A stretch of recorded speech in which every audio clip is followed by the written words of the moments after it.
nombreuses années maintenant, la Côte d'Ivoire fait preuve quand même d'un certain niveau de résilience. Et c'est très intéressant de le voir, c'est très intéressant de le vivre pour nous qui sommes sur le terrain. Et vis-à-vis de l'extérieur, vous savez, on a les indicateurs qui sont très intéressants, notamment l'investissement direct étranger, qui normalement cette année devrait s'établir autour de 2000 milliards de francs CFA, comparativement à il y a 10 ans où il était autour de 500 milliards de francs CFA. C'est dire à quel point est-ce que, du point de vue extérieur, l'étranger considère la Côte d'Ivoire comme véritablement une terre d'opportunité. Mais attention, c'est une terre d'opportunité sous condition. Que nous soyons capables en Côte d'Ivoire, notamment, de mettre en place un cadre de dialogue, un cadre politique apaisé, qui permettent justement de maintenir cette évolution et de maintenir le développement futur.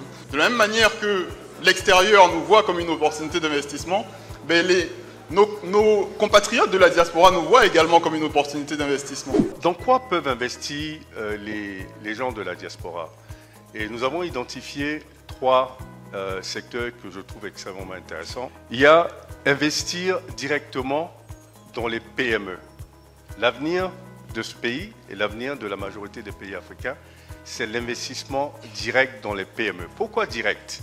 En réalité, la logique de dette pour les PME dans un environnement comme celui-là n'est pas ce qui est conseillé.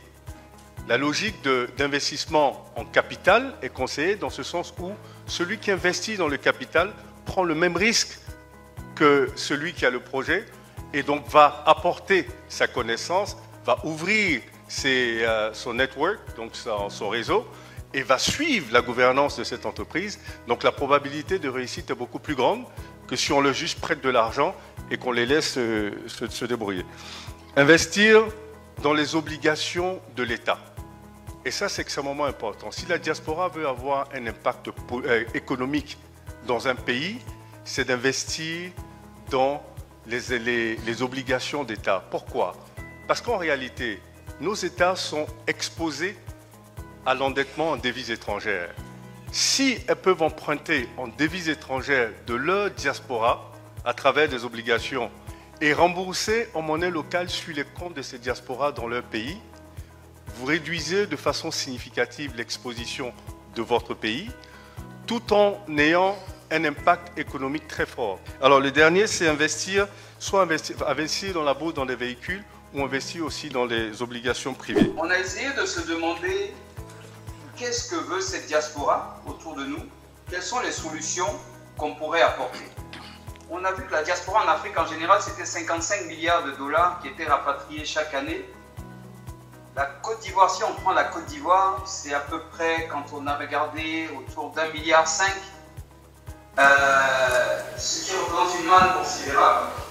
La population même de la diaspora, qui est elle aussi à peu près d'1,5 million habitants, n'essaie pas le calcul, ça fait 1,6 million, ça fait d'elle peut-être la première commune de Côte d'Ivoire avec le couvent, quand on les rapproche un petit peu. Et donc cette diaspora s'est dit comment est-ce qu'on peut la considérer différemment, comment on peut tenir compte de ces projets d'investissement.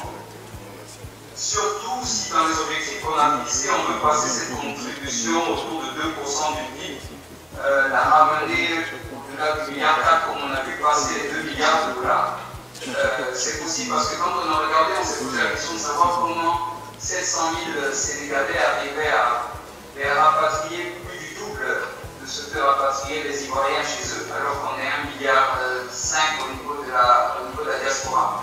Les recommandations, c'est à 2 niveaux.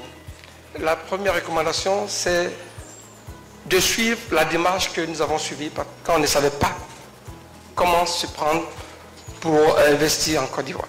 Nous sommes allés au bureau, au service économique de la Côte d'Ivoire à New York. On nous a montré des opportunités. Nous sommes venus avec une délégation pour discuter avec les acteurs locaux. Et ça nous a permis, à ces compagnies-là de créer une entreprise ici et de s'implanter. Et c'était vraiment fructueux. Donc, pour ceux qui sont en Amérique du Nord, je pense qu'il est important d'essayer de dupliquer ça si on n'a pas d'information du tout, comment on veut procéder. La recommandation que je vais faire au niveau de l'État, j'ai vraiment apprécié travailler avec le service économique. Donc, j'aurais aimé que le travail continue avec ce bureau et que la Côte d'Ivoire continue d'appuyer ce bureau afin qu'elle puisse dénicher plus de contrats vers la Côte d'Ivoire. Permettez-moi de remercier les organisateurs de ce forum.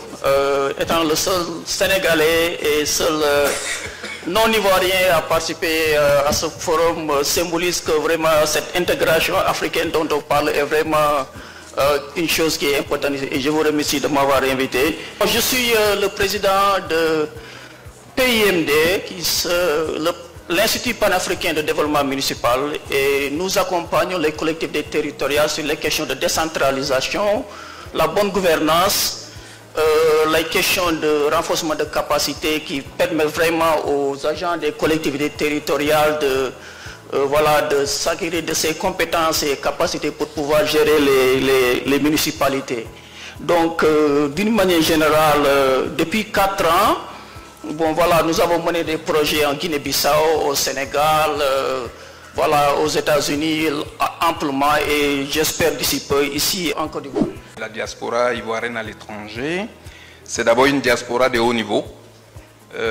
On a eu des exemples plus haut sommet, notamment le chef de l'État lui-même, des Ivoiriens qui sont dans les institutions de Bretton Woods, par exemple, à l'UEMOA, à l'Union africaine et même à la NASA. On a pu voir ici des témoignages au cours de l'été passé en Côte d'Ivoire où des Ivoiriens de la NASA ont pu induire des programmes déterminants d'investissement et qui donnent l'espoir à toute une jeunesse.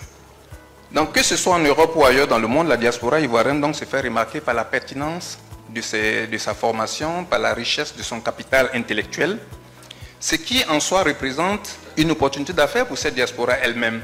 Une opportunité d'affaires notamment dans la coopération interuniversitaire, une occasion d'affaires notamment dans la formation à distance et la recherche. On parle aujourd'hui de fintech, d'intelligence artificielle et des Ivoiriens sont présents dans tous ces domaines-là qui peuvent propulser donc la Côte d'Ivoire à un niveau beaucoup plus élevé. Le CEPICI a entrepris de mettre en place des mécanismes d'accompagnement de la diaspora. Le CEPICI vous met à disposition des catalogues de projets et ce sont des projets locaux développés dans les régions nécessitant l'apport de tous les partenaires financiers ivoiriens. Nous proposons un accompagnement personnalisé, ce qui sous-entend que nous fournissons aux investisseurs toutes les informations essentielles à leur installation ou à leur réinstallation ici en Côte d'Ivoire, dans le domaine de l'immobilier, de la scolarisation, de la santé, de l'emploi, de l'assurance et même du système bancaire. Donc cet accompagnement vise à faciliter leur intégration dans le nouvel environnement socio-économique et culturel et bien évidemment, il permet de minimiser les impacts potentiels sur les investissements.